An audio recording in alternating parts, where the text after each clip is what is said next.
Hi, and good evening, good afternoon, and good morning, wherever you are. You're very welcome to this week's Mastermind. We have a special guest on this week, Mr. Al Carlton. I'll wait for a couple of things to come through. Guys, if you are watching this, it's we really appreciate it if you can drop a comment where you're watching from, send us a like. Just let us know that we are live to the world. That would be awesome. Al, how are things in your world? How's your day going so far? Yeah. Hi, folks. Yeah, all good over here. I'm in Austin, Texas. I'm actually back in the UK next month for a couple of weeks, which I'm looking forward to. The weather is actually taking a turn for the worse. I think we're going to have sort of ice and snow again, but hopefully not as bad as last year. How deep is it at the moment? It's not yet. It's meant to come in either later on today and tomorrow. I think it's more ice and cold. But we were temperatures in the 20s last week, and I think we're getting down to about -10 tomorrow. So there's a bit of a shift. Bit of a shift. Cool. Yeah. So in terms of, we'll cover your coming back to the UK in a few weeks' time, and I think you suggested a bit of a meetup. If anyone's interested, we can talk about that towards the end. Yeah. If you want. Cool. So guys, yeah, we've got kind of 3 people watching so far. So if you'd drop us a like, just let us know where you're watching from. It'd be awesome. It just helps send this video out to Facebook. And yeah, so this evening we're going to cover some sourcing tips, some new features with SAS, and yeah, we're going to just invite people to pick Al's brains, ask questions, and yeah, get kind of a little bit of one-to-one. We'll also share if anyone is thinking about changing their sourcing software or hasn't yet decided upon sourcing software, we will share a discounted offer for a trial, and you can give it a try, see if you think. Just for context, I've been using SAS probably coming up to 2 years now. My team all use it, and I actually have someone helping me do retail arbitrage who started Amazon 4 years ago, stopped, and basically said this is a game changer. So yeah, he's over the moon with it. So yeah, guys, if you've got any questions, we will. Hey Trudy, how's things? If you've got any questions, drop a question in the comments, and we'll get them answered towards the end. Anything that you want to cover, Al? Just any burning topics that you want to share with the world, or anything strangers starting? Like, I'll cover a couple of new features that we've added in the last couple of months. I won't do a full in-depth for all of our SAS because there's like most people have seen it before, and that's a much longer demo. But happy to answer any questions, tell you what stage you're at, what we've got planned. And also, it doesn't even need to be SAS related. I've got a fair bit of experience in this sort of being a seller from wholesale, outsourcing, having your own warehouse and what have you. So happy to talk about anything like that, answer anything like that. Like, I'm not a particularly big talker, but the more questions you ask, the more you'll get out of me, basically. Yeah, that's a great steer. So yeah, guys, just drop a comment, drop your questions below.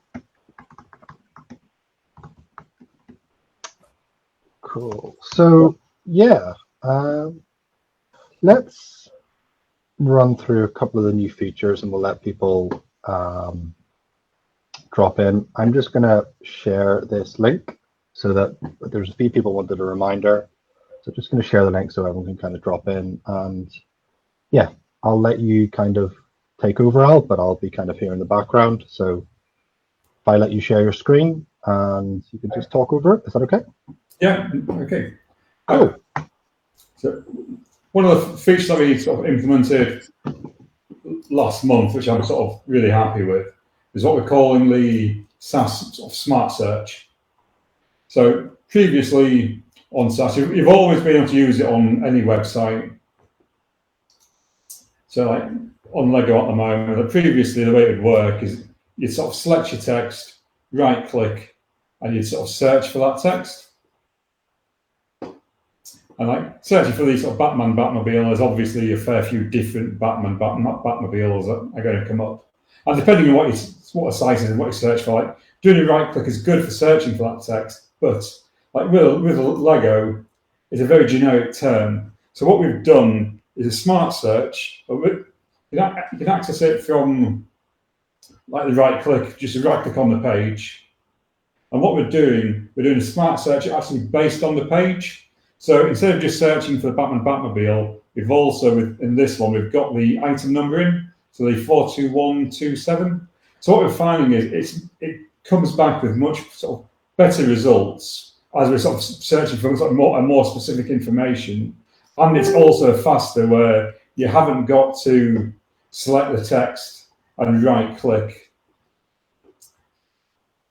Okay, I've not done this one. It's a Monster Jam Megalodon. It's quite cool. So I've also got this on a keyboard shortcut. So all I need to do is press Alt-S to initiate the SAS search. And then so it's coming up as like the sort of number 1 product. So you can still do the selecting text and the right click. But if I'm like the smart search it's just well, I suppose smarter, but it's a faster way of doing search and a more accurate way of searching. And like this does work on any sort of website off the bat. I'm just going to Argos. Let me just look for something a little bit. Yeah, like I'm very much into doing toys just because when I did used to sell on Amazon, that was what I sort of specialised in. And again, it's just like a one keyboard press. As you can see, with this one, it's searching for the Disney Spider and his amazing friends. Yeah, a few different things are coming up. Could be that one. We do a load more. But so what we're basically doing is that instead of having to do, like with Argos, you do the right click and you try and avoid that model number to do the search. Now it's just a single click or a single key press. Go back to see if we can find a more suitable. As you can see, I've not prepared this whatsoever for what I'm going to search on. So, and again, doing this smart search on here, it just comes up straight away. So with the smart search, it works on any website. We also do this on Amazon now as well. So if you're on an Amazon page, we do a Lego search on Amazon. Then I can actually do a smart search from here. So just Alt-S, and it will basically do the search, the same search as what you're looking at on the Amazon page, but you've obviously got a lot more information. You've got the offer information, you've got your max cost. You can actually see the BSR on the search page. And the other one we've had a storefront search for quite a while now. We've improved. I'm just going to search for Chad Valley, as I know that's a Argos specific brand. So what I'll do, I'll go into a Chad Valley product. I know they've sourced it from Argos. I won't see because I've got the SAS results there, but what I'm more interested in is finding the storefront. So I'm just going to close that one down. Look at these sort of sellers that are actually selling this product.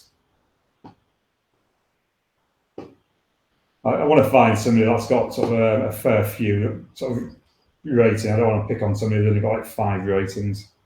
So we'll go to this dude, see what the storefront is. We do a smart search now on the storefront. So that's sort of storefront. You can sort of see what the brands are. And what I'm actually going to do, I'm going to do this in the web app. Yeah, if I can copy the URL. I've got another shortcut in so I can do a SAS search from the command line. So I think we've added into the storefront search now. you can see the price of that storefront, and you can also see what the actual buy box price is, and whether if the buy box is Amazon or FBA or FBM. Like looking at this one, like all of these are, well, it's a weird storefront. Like he's got Amazon on all of the listings. Wow, I don't think I've seen one quite that intensive sort of sharing with Amazon.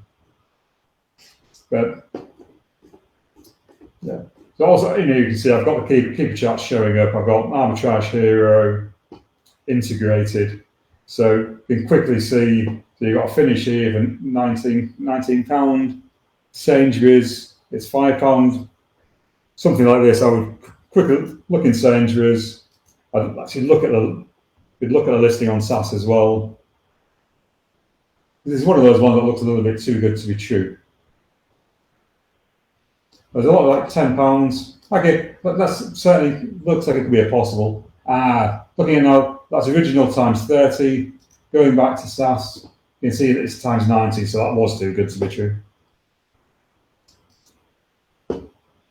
Yeah, so that's so it's like how the sort of smart search works and how you can use it with storefront search. I could do a lot more sort of different demos on this, but I think a lot of it kind of speaks for itself of how you actually use it. It is really simple, but it is literally go to the product, either right click to do a storefront search or set the keyboard shortcut, and that's it. It does the search for you, so it saves you having to sort of copy and paste text or doing sort of selecting text and right clicking.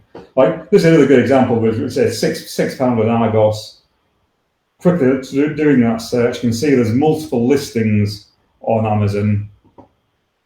But even the one at £14.99, very good sales rank. Yeah, to meet my criteria, I need a £6.99 buy cost, which that meets 12 FBA sellers, 9 FBM sellers. So yeah, that's if it's available at your Argos, that's a very quick and easy one to profit from. Yeah, I like it if you get examples like that without actually having to do much work. Yeah, do the Lego one. Just use the keyboard for the shortcut. So it's £13. Yeah, not quite as good a deal. You've got Argos at £8.50. Hover over these, you see the FBA is more expensive and the FBM's more expensive, but nowhere near for the £13 cost price to be able to make a profit on it. So those like the two latest features, like we're adding to sort of SAS all the time.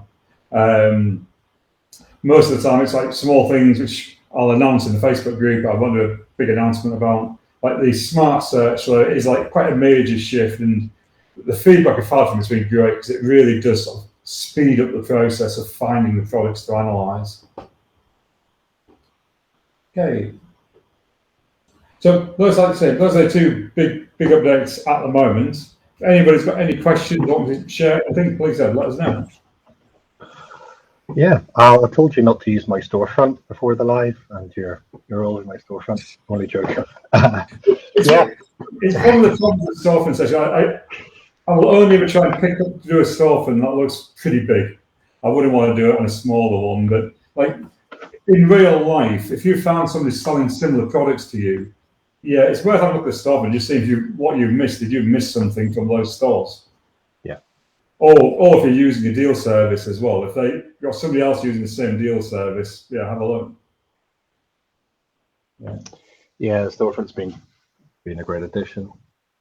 What's really helped us recently, Al, is the history.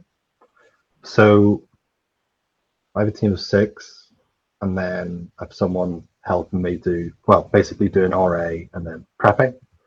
So he actually started he started selling on Amazon the same time I did, 2017. Did it for 3 or 4 months, made a few quid over Christmas, and thought, this is great. That's Christmas paid for, and never did it again. And yeah, he's started back with me, and he's using SAS. So it's been really great because what he can do is he jump, like if he scans something and he's not sure on it, obviously it's in the history, and then someone in the team can jump into the history and go through to keep it if they need to, or just give them like a yay or an A. So it's been like super useful for that, because I thought it'd be quite difficult to have someone like on the road and doing that, but the team kind of worked together. So it's been pretty interesting to see that kind of play out. It's been interesting. Yeah, like you might want to use the look at details panel, because that will actually show you the history on the actual analysis page, where if you put in like the source and the cost price, you'll be able to see that as you're actually as you're scanning and analysing the product. Because I used to employ a girl to do retail arbitrage, and she used to just drive around all day doing it. And like, it was one of the sort of motivations and learning experiences behind SAS. But like what we had at the time was a much simpler, cut down version. Yeah. But for doing RA and being able to see the history is great. Like, one of the things we're working on at the moment is like a multi-user feature. So you will be able to have different logins for different users, and then you'll be able to see who scanned something in the past, what prices they entered. Like obviously, if they're a member of your team, like you won't be able to see what anybody else does. But you'll be So that's like the biggest addition that we're working on now, which we should have like released later on this year. That's pretty interesting. So yeah, I could kind of see, although I don't really look at that sort of things. So yeah, so how long have you kind of not been full time, but when did you stop selling on Amazon? Then was that a couple of years ago from memory? It'd be 2 years. So I moved to the US nearly 2 years ago. Wow. And I'll stop sourcing about 6 months before that. I think I sent my last shipment in would have been like 2 years before Christmas. So just over 2 years, and it took me about a year to sell all my stock that I had in, and then Amazon found some more stock, which took me a bit to sell. But then they find it and lose it. You know what it's like. Yeah. But yeah, I've not sold anything after quite a while. So basically, we sold everything just before COVID, which in hindsight was really bad timing, because all the prices obviously went up, and we had a warehouse full of stuff that we got rid of. But hindsight. Yeah, you couldn't plan for that. Yeah. Cool. Well, I'll pick your brains. We've got a few questions coming through, but so what sort of advice would you give to someone like me, kind of trying to get someone on the road kind of integrated and trying to kind of systemize that? What sort of tips would you give? What we're using at the moment, it's basically a shared Google Sheet. So we'll have stuff that we've sourced previously, and say if it's Argos or Smiths or whatever, we'll have the amount available of that product in each store, and then based on like the amount of sales and the number of sellers, we'll have kind of like a suggested. So if it's selling 100 times a month and there's 5 sellers, we'll buy 10 or whatever, I don't know. So we'll have like a suggested buyer price, and then this is where you can actually get them, and then Colin will like tick off how many he's bought. So it's okay. I think it can be improved. And then we'll kind of plan like a retail arbitrage like trip before he heads out. But other than, that's kind of what we're doing. We're kind of doing it 2 or 3 times a week. The way I would do it is like create systems. So if anybody can't do it, or you need to replace somebody, you've actually got a formal written system, or even a video-based system to train people up, so you can easily add to the team, replace people in the team. Like plan your routes out in advance. I try and do it so you'd have some replenishables that you get every single time, and like other time, and then you'll be hitting like clearance and looking for deals whenever you go to a store. But with that, sometimes deals just aren't there. Yeah. But if you've got like a list of replenishables as well, it's never a wasted journey. So, because the way we would do it is like we planned each trip where we always have replenishables we're going to get. Like I think Smith's was quite a good one where there's all we used to sell they're like Tamagotchis, which they always had some in. I know whether they can still do this or not, I don't know, but they always had some in. Every time we went in, we'd basically clear the shelves and then we'd scan other things as well. And I certainly doing sort of grocery items or boots, which can be a bit of a pain when you're doing a way to get orders through. Doing our very, very rarely would we have any issues with boots. The girl I actually employed used to work at Boots, so we had quite a lot of inside information about them, which was good. I like it because I know not very much about makeup and what's a good price and a bad price when it comes to stuff like that. Well, she knew everything. She knew like when the best deals were, what was a good price, what was a bad price, and everything. But yeah, because with RA, it's very time consuming. So the more you can sort of optimize your time, the better. Like you're planning your route in advance, reducing your mileage as much as you can, and just minimizing the wasted trips. So trying to always have something to buy. Yeah, that's apart. Yeah, we haven't a SOP, we haven't a standard operating procedure just yet for it. So that's I need to actually do that. Yeah, like it's been great for Boots because we'd struggle to get an OA order in through Boots, but yeah, there's no issue rocking up and kind of clearing the shelves. Same with Smiths. Smiths can be kind of tricky as well for OA orders. Yeah, because I know when I was doing it, it was always limited to 3, but you could do it multiple times. I never had any issues with that, but I think in recent times I've got a lot more strict. I know they've made the website harder to scrape as well. I know some tools are struggling, sort of scraping deals and what have you.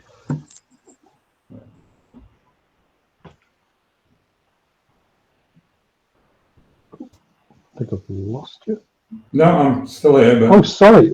I was just sending a message into the chat. So I'm just going to drop a link. So if anyone wants to trial SAS, there's 2 options. There's monthly and an annual. The code will give you 50% off the first monthly sub. And if you want to sign up for a year, it's 5% off the annual subscription as well. So because with the annual one, you pay for 10 months and get 12, so you're effectively getting 2 months free normally, and that just gives you like an additional 5% off. Basically, it gives you another 2 weeks free. Yeah, cool. So, question from Marius. Apologies if I pronounced your name incorrectly. Where do sales month show? Are these accurate sales? So, yeah, do you want to talk a little bit about how you generate estimated sales and where that data is pulled from and all that good stuff? Okay, there's one of those questions that sort of comes up a lot. Like Amazon don't share exactly how much your product sells. So the only way to know exactly how much your product sells with certainty is if you sell it yourself and you're the only person on the listing. That being said, there's different ways you can estimate them. Like one of the most popular ways is you're looking at your keeper charts, and like with the products, each product's got a BSR or best sellers rank, which is how well it sort of sells compared to other products in the same category. So like a BSR of 1 means it's the best selling products in that category according to Amazon. BSR of 1 million, it's like there's 999,000 products that sell better than it in that category. But so Keeper monitors the BSR, and so when you can see a green line on the Keeper chart, a BSR drop means there's been a change in the sales rank, normally because there's been sale. Well, when it goes up, it means other products have sold more than that product has, so that's the sales rank of that product goes up because of the other products that are selling. So that works for if a product sells, say, about something like 50 a month. Counting the drops is a good way of saying, yeah, it sells this many. It's not 100% accurate, because like you don't know for certainty when Amazon actually updates the sales rank. You also don't know how often Keeper refreshes it. Like because Keeper doesn't get informed every time Amazon changes it. Keeper actually scrapes Amazon in a very intelligent way to actually get the sales rank from there. So they're not directly sort of connected to each other. But when it sells under 50, it's best way of estimating. But you'll see the drop, it's dropped, it's made a sale, it goes back up as other products are selling, it drops again, it's made a sale. That works up to about 50 or thereabouts, and it does vary per category. Then what you find is with a faster selling product, you can't just rely on the BSR. But say like, if a product's got a BSR of 1, so it's the fastest selling product in the category, and it's the fastest selling product in that category up for the full month, it never drops. So if you're just counting the drops, if you're relying on just counting the drops, it'd be 0. And obviously, the number 1 selling product doesn't sell more. It's not going to be 0, yeah. Yeah, and like, that's an extreme example, but if it's in the top 100, you're not going to see as many drops because it isn't going to move around as much. Like, say the top selling product sells 10,000 in a month. So the second place product sells 5,000. It's got to sell another 5,001 to be the top selling product to get 1 drop. So the more something sells, the less drops you're going to see in relation to how many it sells. So what we do if it sells like under 50 or thereabouts, yeah, we can't keep a drops and use that to make an estimate. Once it goes past that stage, you can't rely on the keeper drops. So what we've got is some other known data points where, yeah, we know this guy who sells this product, it's got an average sales rank of like 5,000 and he sells 400 a month. That's that VSR. And then we've got a number of these points in every category, which we then use to base our estimate from. So if I'm draw it with my finger. So this is like, okay, there's a weird way of doing it. Imagine this is the BSR axis, so BSR 1 at the bottom there, and this is like your estimated sales. So BSR 1 would be, estimated sales would be up here. You find it goes down like in a curve, like that. So the higher BSRs are sort of exponential, isn't it?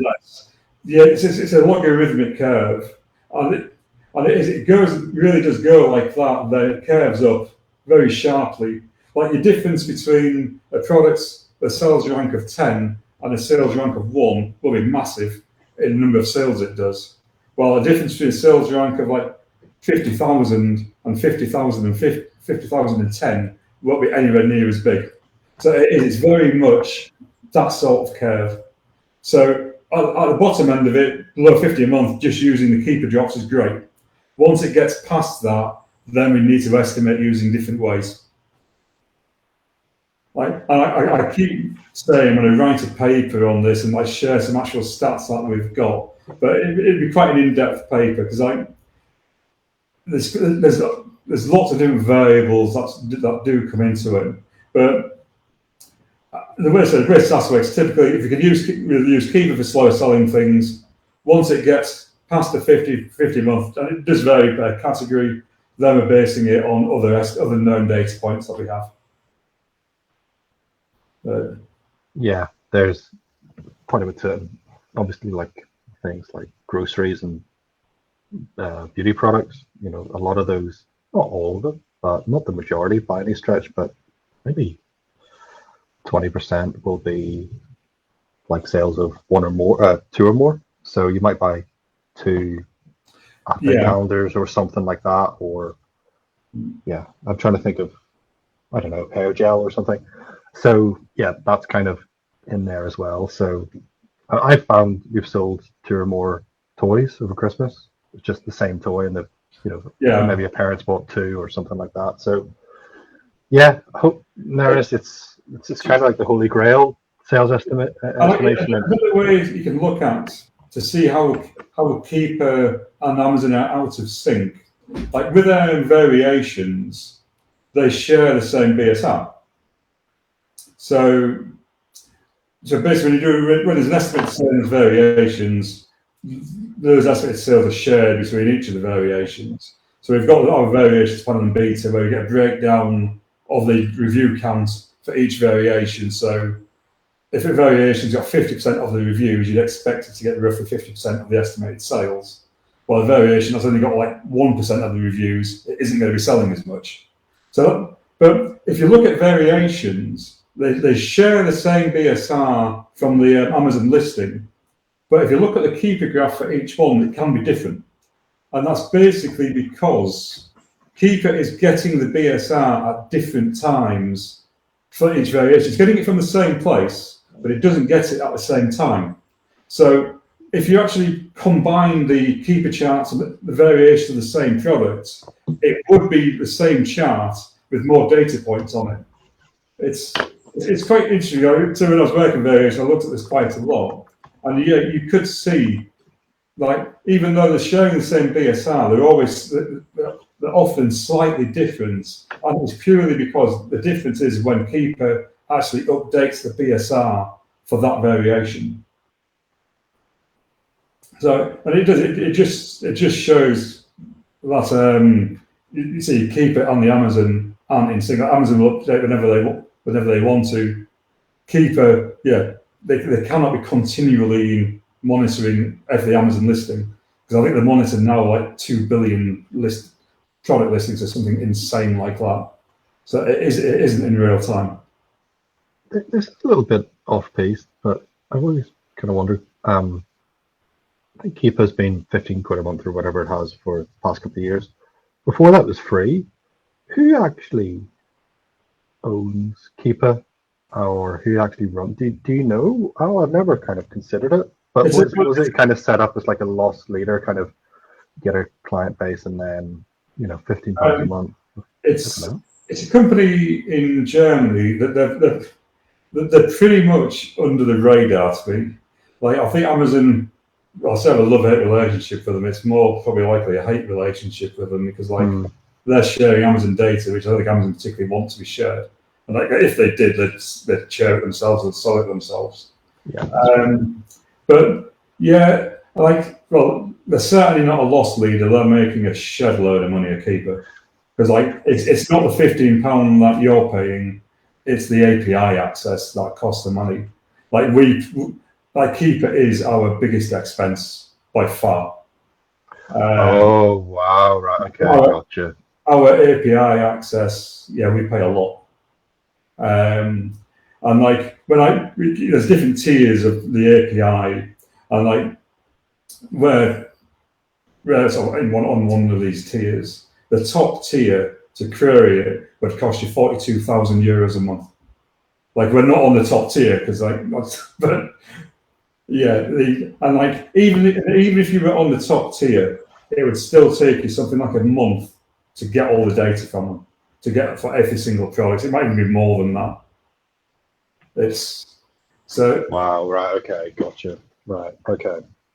Yeah, I'm sure they do make a lot of money from these sort of small 15. Yeah, from the sole trader type things. Yeah. But I think it's more the API and the big data subscriptions where they're going to be making, a lot. Yeah.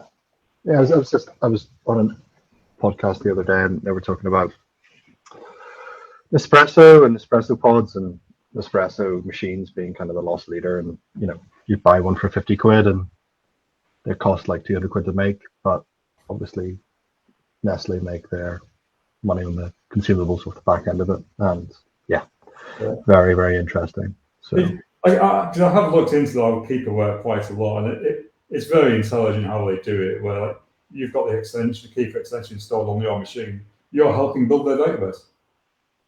Yeah. Each time you're sort of viewing information, you're also giving back information to them. But I dread to think how big their databases are and number of servers they've got running. Question from, just go through a few more questions. I seem to be getting stuck when it comes to workplace on Facebook. Not sure who that is. If you can drop a kind of follow-up, a bit more detail to that, I'm not sure. Let's see. Oh, Denise, hi. So yeah, if you can kind of elaborate a little bit on that.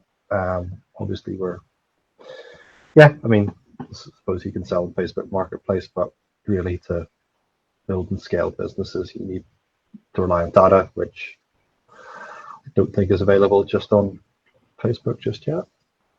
Let's have a look. Another question from Nereus. I only watch BSR 1 and 2%. Do I watch others? I wonder, is that should I watch others? I mean, for us, I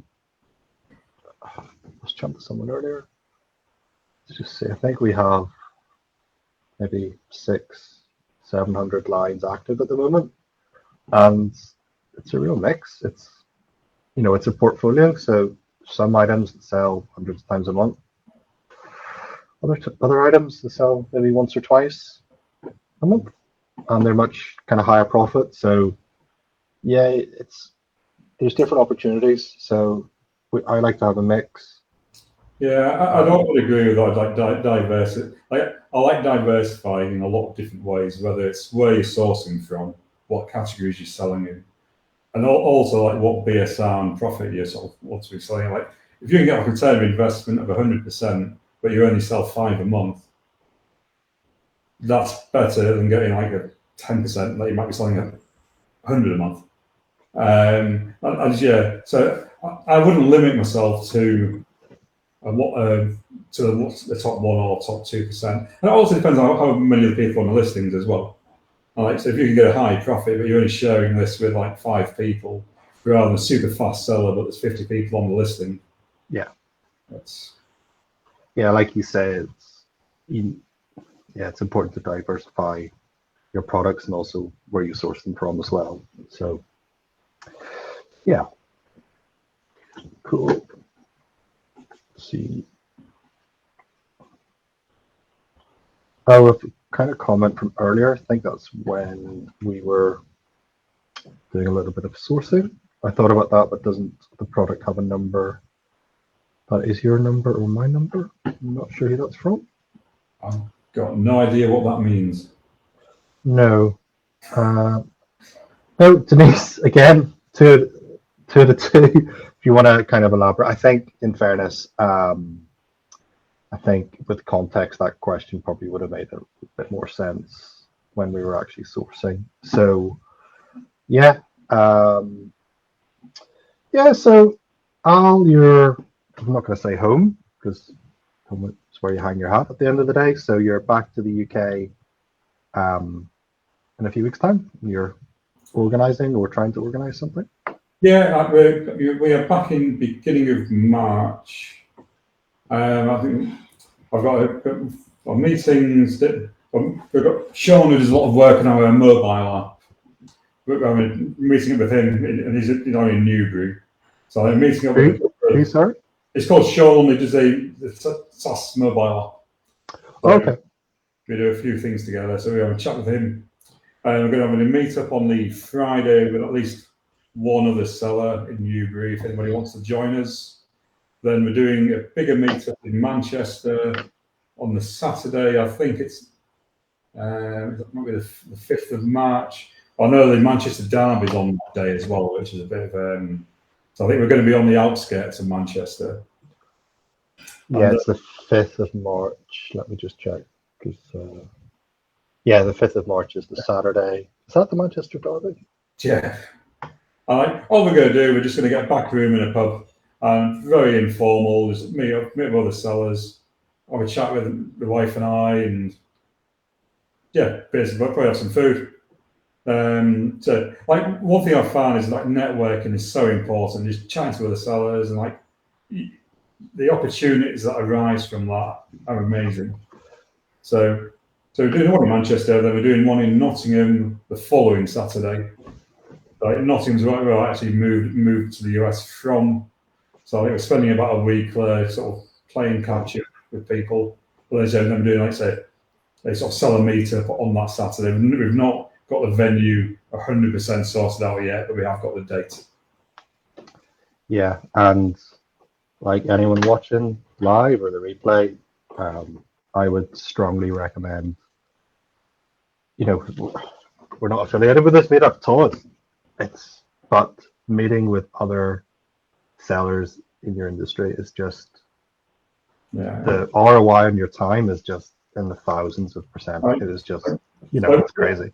One of the sellers we meet another is a friend of ours. One of his, he had a goal last year to make a certain amount in 30 days.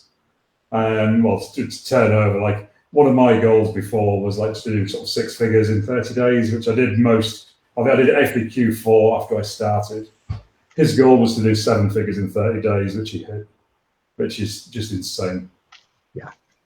So, yeah, it's just like a paradigm shift, when you kind of have your own limitations on your own abilities, then you meet other people who are way past that or doing what you want to do. It kind of, it gives you that paradigm that, you can kind of break through, and, if they can do it, why can't I? And it really is so important to network with other people. Yeah, it's like I've spoken to a lot of different sellers at different experience levels, and there's a lot of different people that use SAS at different levels. But I've seen some people that will keep under the VAT threshold, or they make a really good side income out of it. I think one guy, I think he still makes just like 50% actual profit margin, keeping under. Wow. And obviously you can make more if you went over it, but he's happy with that. It's like you're making like 40 grand a year. While like the seven figures in 30 days, his profit margin is going to be nowhere near that much, but he's still going to be making more money, but a hell of a lot more work and a lot more responsibility. And ultimately, like with Amazon, and you can kind of build the type of business that you want. So it's that's a good. Super flexible. Different ways you can actually build an Amazon business. There's no. I'll say there's no right and wrong ways. Yeah, there are some wrong ways of doing it, but there's lots of different right ways of doing it, and it's what works for you. Absolutely. Just to kind of segue into next week, Luke is hosting kind of a live next week with his mentors, AJ and Jonathan. So the title of the live next week, it's next Tuesday rather than Wednesday. They're not available on Wednesday next week. So it's something that, is super, super effective. It's called Mindset Transcendent. Easy for me to say. Basically, I've seen quite a few posts like this recently where it's quite interesting because obviously January is the year that most people would stereotypically set their year up and kind of plan things out. But I've seen a lot of people start of February trying to map out their year and things like that. So this live next week, basically they'll give you access to, it's like a simple daily checklist that business owners can use to transcend past scars, clear mental, emotional blocks, and basically have consistent, successful days. So there's a lot of kind of mindset blocks run the business. I'm sure you probably agree with that, Al. I'm certainly working through quite a lot as well. So it's next Tuesday at 7 p.m. So it's Tuesday the 8th, and I would strongly recommend anyone who's maybe struggling to get traction, maybe just struggling to build those consistent daily habits, jump on that, and there'll be something you can action off that live. So super, super effective, and to kind of invite anyone to do that. So let's just have a look. Is there anything further else? Is there anything else, Al, that you'd like to talk about or cover, anything like that? I'm not really. I'm more sort of answering questions and up for it. Anybody wants to discuss anything. Well, I've got like 4 other product ideas that I'm going to be working on this year. I think there's at least 2 will be getting worked on. We're still going to choose which 2 they're going to be. So we're getting to the stage now where I'm a multi-user into SAS. Once I've got a few other features that I'd like to add, which will get added, but like the multi-user ones, like the sort of a major addition, because there's quite a lot of change you've got to make to do that. Then there'll be quite a few smaller additions and optimizations, but then it'll be a case of sort of starting on some other products. So I'm very excited about that. Do you want to give us a little bit more information, or? No, I was starting with a little bit more information, and I'll just go and say way too much. But yeah, you can tell me after. Stuff is coming. Awesome. Awesome, cool. Well, yeah, thanks guys for joining in. Yeah, if there's nothing else, I'll say good evening and well, good afternoon, depending on where you are. So yeah, I really enjoyed that. Get a replay sent out as well. And yeah, thanks again, Al, for sharing the new features, and yeah, being a great guest and answering questions. So thank you. Right, well, thanks for the invite. Cool. Okay. See you later, guys. Cheers, guys. Bye.